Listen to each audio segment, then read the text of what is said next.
Tensions are growing in the Kurdish region of northern Iraq, where recent clashes between the PKK terror group and Kurdistan Regional Government are raising fears of an all-out war.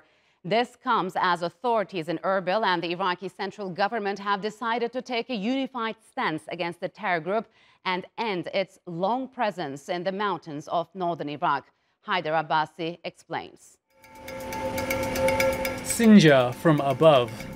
Iraq's military has been clearing the northern district of armed groups. Since the fall of Daesh last year, various militias have gained control of Sinjar, but now the government wants them out.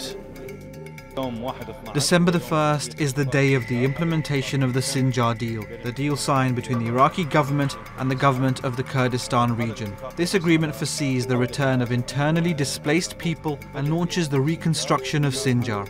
Under this agreement, only the Iraqi flag can be raised and only Iraqi federal security forces can be present. One of the major armed groups operating in Sinjar is the PKK terrorist organization. For years, the Kurdish Regional Government has tolerated the PKK, but it seems that's now coming to an end. And there are fears of a possible war. Since the security deal was made, the PKK has launched several attacks against the regional government. In October, the PKK was accused of killing a security official. Later that month, it bombed an oil pipeline to Turkey, stopping imports. And in November, the PKK killed a KRG soldier and wounded 2 others. For its part, the Kurdish Regional Government says it doesn't want a war with the PKK, but insists it won't allow the terror group to undermine its authority. The KRG says hundreds of people are unable to return to their villages in northern Iraq because they're occupied by the PKK. The regional government also accuses the terror group of imposing illegal taxes on villages. And many Iraqis allege the PKK is kidnapping their children and forcibly recruiting them. The PKK has around 5,000 fighters based in the Kandil Mountains of northern Iraq. It's listed as a terrorist organization by the United States, the European Union, and Turkey. The group has waged a terror campaign against Turkey for 30 years, which has led to the deaths of 40,000 people. Turkey says it supports the operation to push the PKK out of Sinjar and is monitoring the situation closely. Could this be the beginning of the end of the PKK in Iraq? Haider Abbasi, Straight Talk. And to break it all down for us, we have Saad Al-Muttalibi, who is a political security advisor for Baghdad Security Council, and Murat Aslan, a security researcher at SETA Foundation. Gentlemen, welcome to Straight Talk. It's good to have you on the program. So, Saad, why this deal signed under the auspices of the United Nations is so important, and what kind of impact it will have on the region moving forward? Yes, thank you very much. The importance of that deal in particular is that we are depriving, or the government of Iraq and KRG are depriving PKK from the important foothold in Sinjar and basically in Kurdistan. But I do believe that hopefully this will lead to a better regional understanding. The 4 countries, Iran, Turkey, Syria, and Iraq, need to have a regional understanding on how to utilize the potential influence they have among themselves into formulating a security plan that would provide security and stability to this region. As we all know that the international powers have a great deal of interest in this region, and with the distribution of decisions in these regional countries, the superpowers can simply utilize their influence in turning one side against the other, as we could see very clearly in Syria.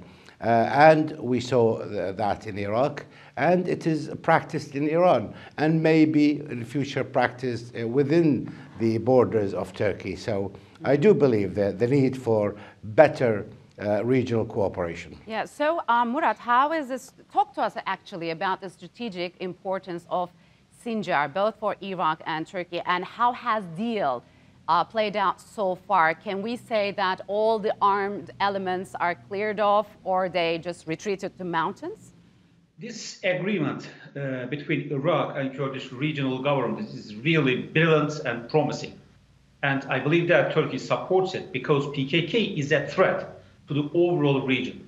The question should be asked, what is the difference of Daesh and PKK? Because Daesh, with the motivation of building up a religious state on Syria and Iraq, expanded in the region, and PKK does want the same thing. They have offshoots in Syria, and now they are in Sinjar, and they are trying to establish a kind of linkages between the camps that they are operating in. So that means Iraq and Kurdish regional government perceives this formation as a threat, and Sinjar seems to be the critical point that should be prevented of having PKK establish a kind of dominant structure over there. Mm-hmm. Otherwise, they will just establish a kind of continuity. On the other hand, Turkey is in a clear understanding that Turkey supports it, because if PKK is in Iraq, that means military operations in Iraq will continue, and Iraq does not want it. On the other hand, it's also an opportunity. Kurdish regional government and Iraqi central government has a common understanding after 2017, and they both perceive PKK as a challenger for their existence and, sovereignty. Yeah. So, Saad, is there a risk of an all-out conflict between the Iraqi forces and the PKK? And do you believe that the PKK will leave the region peacefully? No, definitely not. PKK will fight and will utilize all their potential possibilities that they have from local cooperation, political cooperation, and definitely international efforts into persisting to preserve their positions. If not in Sinjar, maybe in Qandil, maybe in another region. We know there are few Turkish bases in the region, but their influence is not very visible because there isn't any political understanding between these countries. What we are doing now is firefighting. We are trying to resolve a bigger picture by dealing with very small parts of that picture until we all understand that this big picture needs to be dealt with simultaneously with regional cooperation. I do believe that if not ISIS, if not PKK, maybe tomorrow one of their offshoots, PKK offshoots in Syria or maybe in Iran, will be able to revive itself and create another future challenge to the region. Yeah. So, Murat, we know that most of the PKK terrorists hold Hashd al-Shabi identities, which is an Iranian-affiliated terror organization. So how do you think the KRG, do you think it will need an international cooperation while dealing with the PKK and at the same time Hashd al-Shabi? And where does this deal leave that terror group? Actually, that's exactly what the regional dynamics represents, because as you know, Hashd al-Shabi is under the authority of the Iraqi government, though have clear connections with Iran. At the meantime, in the Kandil mountain, PKK has some kind of relations with Iran. Yes. And at the meantime, Kurdish regional government is a bit fragmented in terms of relations with PKK.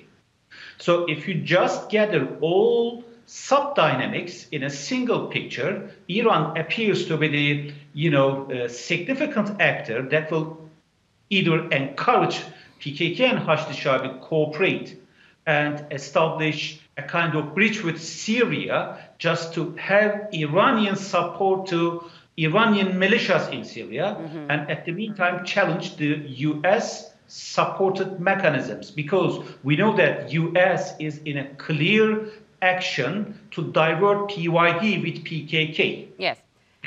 Because this is very essential for their coming terms strategy. So, Saad, how will the PKK's evacuation from the region would impact YPG in northern Syria? Oh, the danger is that they will move into Syria and strengthen their positions in Syria and again come back either to Turkey or to Iraq with a greater, more organized forces and better understanding of the battle they are leading. So just moving them out of Sinjar, I don't believe that is the final solution, and I do object of calling Hashd al-Shabi an Iranian militia. Hashd al-Shabi has a law in Iraq, and they are officially under the command of the Supreme Commander, the Prime Minister, the Iraqi Prime Minister, and they cannot do anything without the approval of the Iraqi government. There may be some splinter groups or some unauthorized militia doing certain things, but that is definitely not al-Hashd al-Shabi.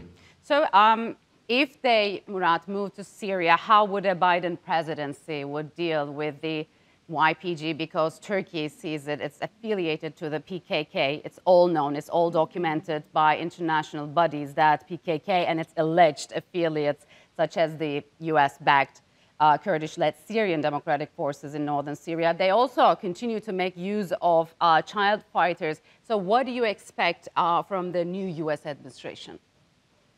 Well, it's a legal act in the United States that PKK is a terrorist organization. And once you provide support to this organization, it's a crime in the US law.